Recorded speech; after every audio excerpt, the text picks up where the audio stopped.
মুরব্বি মুরব্বি ইয়ানো চলতো না এগুলো দেখেন সবাই একসাথে এখানে কথাবার্তা বলতেছে এমন একটা জায়গায় মুরব্বিও কাম সারাই দিচ্ছে এটা হইলো এখানে তাদের কলা আছে। তাদের কলা না গাছের কলা। ও সরি, গাছের কলা আছে, পানি ওয়াটার বটল। হ্যাঁ, পানি দেওয়ার জন্য আছে, অনেক সুন্দর, অনেক অনেক সুন্দর।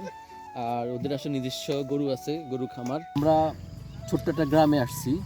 এই গ্রামের মধ্যে সুন্দর একটা ঘর আছে, অর্থাৎ 2-3 কিলো পাড়ি দেওয়ার মধ্যে কোনো আমরা রাস্তাঘাট ছাড়া বা 2-4টা মানুষেরা কোনো কিছু দেখি নাই। আপনাদেরকে সামনে থেকে পাউটিলাটা দেখাচ্ছি। পাউটিলার দেখেন যে পিছনে এগুলো দেখা যাচ্ছে লোহার, ওগুলো হচ্ছে নাঙ্গল, ওগুলো দিয়ে জমি চাষ করা হয়। আসসালামু আলাইকুম গাইস, কি অবস্থা সবার, কেমন আছেন? তো আমি অনেকদিন পর একটা ভিডিও নিয়ে চলে আসলাম। এই ভিডিওটি একবারে ভিন্ন।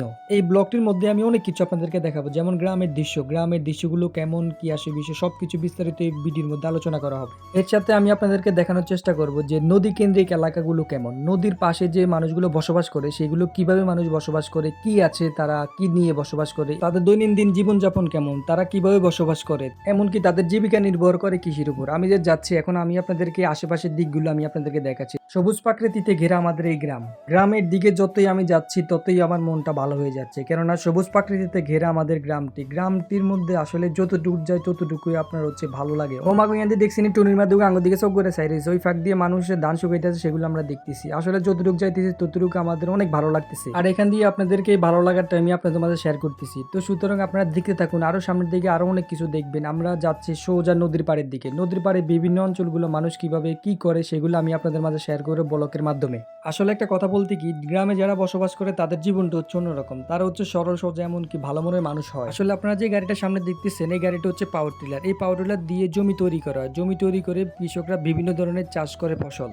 অ্যাকচুয়ালি জমি চাষের জন্য আগে ট্রাক্টর ব্যবহার করা হতো, এখন ট্রাক্টরটার প্রচলনটা চলে গিয়ে এখন পাওয়ার টিলার চলে আসছে। আমি যে আশেপাশের আপনার দিকগুলো দেখাচ্ছি, দেখেন এখানে সরিষা ক্ষেত দেখা যাচ্ছে, আর আমি হচ্ছে আপনাদেরকে সামনে থেকে পাওয়ার টিলারটা দেখাচ্ছি। পাওয়ার টিলার দেখেন যে পিছনে এগুলো দেখা যাচ্ছে লোহার, ওগুলো হচ্ছে নাঙ্গল, ওগুলো দিয়ে জমি চাষ করা হয়। এতক্ষণ তো আমি অনেকক্ষণ বকবক করলাম, একটু সামনে এসে আপনাদেরকে থুতমাটা দেখাই।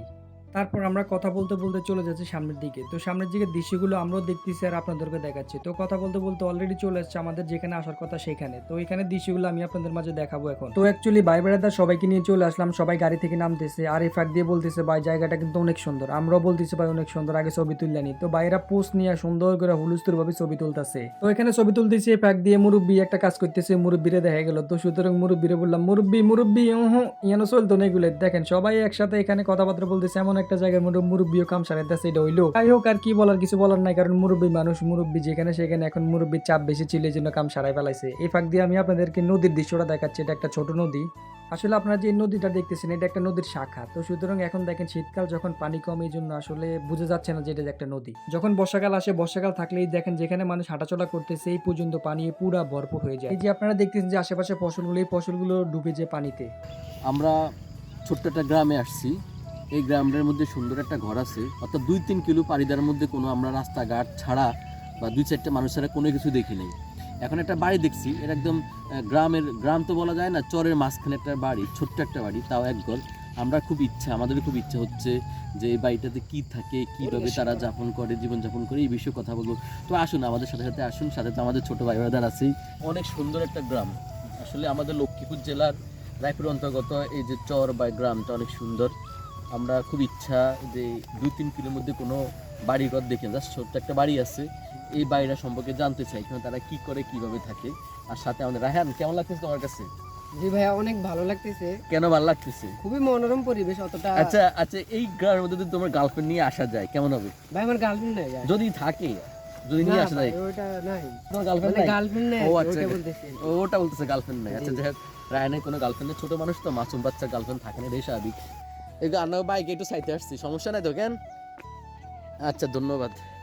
বাকিরা খুব ভালো, মানে অনেকদিন আইতো, ছোট একটা বাড়ি, কি থাকে কারা থাকে একটু জানার জন্য আসছি। ওয়াও, আপনারা তো এনে থাকেন না কেন? তো আপনারা দেখতে পাচ্ছেন এখানে আছে গবাদি পশু।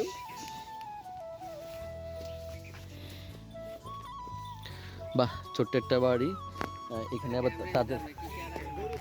তাদের আবার মূলা ক্ষেত, এখানে আবার তাদের মূলা ক্ষেত আছে, বাস মানে শাকসবজি সবই আছে। এখানে তাদের কলা আছে। তাদের কলা না গাছের কলা। ও সরি, গাছের কলা আছে, পানি ওয়াটার বটল। হ্যাঁ, পানি দেওয়ার জন্য আছে, অনেক সুন্দর, অনেক অনেক সুন্দর। আর ওদের আসলে নিজস্ব গরু আছে, গরু খামার,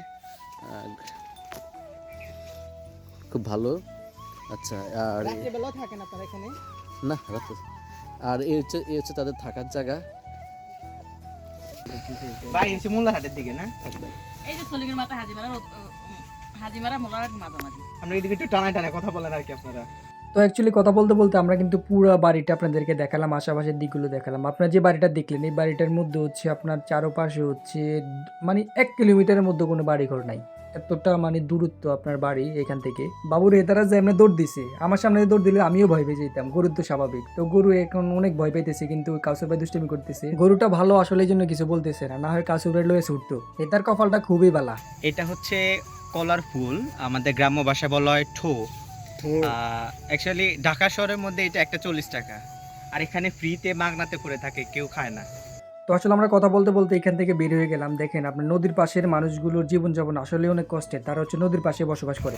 রাহান সাহেব, আমরা যে এতক্ষণ পর্যন্ত বাড়িটা ঘুরলাম, তোমার কাছে কি মনে হয়েছে? বাড়িটা দেখে তোমার কেমন লাগছে? প্লিজ আসলে- অনুভূতি শেয়ার করো।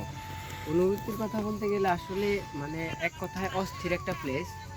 এর মাঝে আপনার চারপাশে কিছু নেই, মানে দূর দূরান্তে কোনো কিছু দেখা যায় না, কিন্তু একটাই ঘর আছে, তাও ছোট একটা ঘর। তাও এটা হচ্ছে টিন না, এখানে চন দিয়ে এটা বানানো। এক ধরনের চনের ঘর আর কি বলতে গেলে।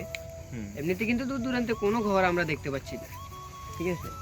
অবশেষে আমরা গ্রামের একটি সুন্দর বাড়ি ঘুরে এসেছি এবং কি এনজয় করেছি।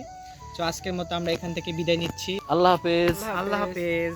তো অ্যাকচুয়ালি আপনারা যে বাড়িটা দেখলেন এখন, এই বাড়িটা হচ্ছে একদম নদীর কাছেই। তারা সাধারণত কিভাবে বসবাস করে আপনারা ভিডিওর মাধ্যমে অবশ্যই দেখলেন। তো এই ভিডিওর মাধ্যমে আমি দেখালাম তারা কিন্তু স্বাভাবিকভাবে জীবনযাপন করে। তো সুতরাং তাদের জীবনটা আসলে অনেক কষ্টের, কেননা তারা যে বাড়ি করছে সেটা কিন্তু টিনের না, বিল্ডিং না। এক কথা বলতে গেলে আমরা যাকে দেখতাম সনের ঘর, সেম ওইটা হচ্ছে সনের ঘর। আর যে আপনাদেরকে যে আশেপাশেটা আমি দেখাচ্ছি যে রাস্তাটা, যখন এখানে বর্ষাকাল আসে এই রাস্তাগুলো সব ডুবে যায়, পানিতে পুরো ভরপুর হয়ে যায়। তো নদী কেন্দ্রিক এলাকাগুলো আসলে এমন হয়। তো কথা বলতে বলতে আপনাদের মাঝে A to Z সব কিছু আমি শেয়ার করলাম। তো আপনাদের কাছে ভিডিওটি কেমন লাগলো তো আমাকে কমেন্ট করে অবশ্যই আপনারা জানাবেন। তো আমরা অলরেডি রওনা দিচ্ছি আপনার হচ্ছে বাসার উদ্দেশ্যে। তো আমাদের জন্য দোয়া করেন। বাবুরে জিয়ানো যায় হিয়ানো দেয় কাম সারান লাই বইতায় অবস্থাটা সাফ হয়ে তাগক লই কোনায় যেন যাইতাম। তো অ্যাকচুয়ালি আপনারা ভিডিওটা দেখলেন, তো ভিডিওটার মধ্যে আমি প্রকাশ করছি যে গ্রামের অঞ্চলের মানুষগুলো কিভাবে জীবনযাপন করে, আর নদী কেন্দ্রিক মানুষগুলো কিভাবে জীবনযাপন করে। তাদের জীবনটা আসলে কত যে কষ্টকর। দেখা যাচ্ছে যে স্বাভাবিকভাবে জীবনযাপন করে, কিন্তু তাদের জীবনটা আসলে অনেক কষ্টকর। তো অ্যাকচুয়ালি আমরা অনেক খোঁজার পর একটা দোকান পেলাম। দোকানটা আসলে পেলেও কোনো লাভ হলো না, কারণ হচ্ছে দোকানটা বন্ধ। দেখেন নদীর পাশ দিয়ে একটা রোড গেছে একদম চিকন। এই যে আপনারা যে রাস্তাটা দেখতেছেন চিকন, এই রাস্তা দিয়ে আসলে চলাফেরাটা করাটা খুবই রিস্ক। তো এখন কি করার, কিছুই করার নেই, কেননা নদীর পাশে যারা বসবাস করে তাদের জন্য এটাই হচ্ছে রাস্তা। তো দেখেন আপনারা বর্ষাকালে আপনার খুবই কষ্ট হয় তাদের চলাফেরা করতে। তো এখন তো শীতকালের জন্য স্বাভাবিকভাবে জীবনযাপন করতে পারে। তো যাই হোক, আজকের ভিডিও পর্যন্ত। ভালো থাকবেন, সুস্থ থাকবেন, আল্লাহ হাফেজ।